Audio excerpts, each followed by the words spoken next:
سلام آقای کرخنگ. سلام پاتریک. سلام بچه ها.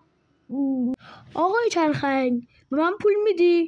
نه با پسرزاد، بچه جان خودت برو بس خودت پول در بیار. من خودم پولی ندارم که.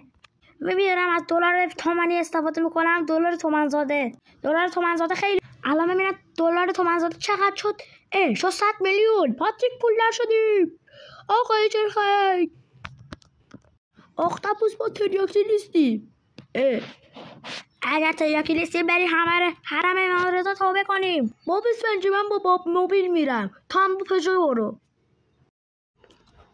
آقای کرخنگ اومدیم توبه. آخه اومدین توبه. آره آقای کرخنگ اومدین توبه. الان واسه تریاک میارم پاتریک. این چیه داری میکشی؟ دلار تومنزادم کو. وای من برم خونه. خب با دلار تومنزاده برگشتم. خب بچه داشتین میگفتین آقای کرخنگ بیا بالا تریاک نیستش ولی خب قلیون هستش. بچه میکشید یا به تو میکشن؟ بیایم بالا. نه بابا باید توبه کنیم.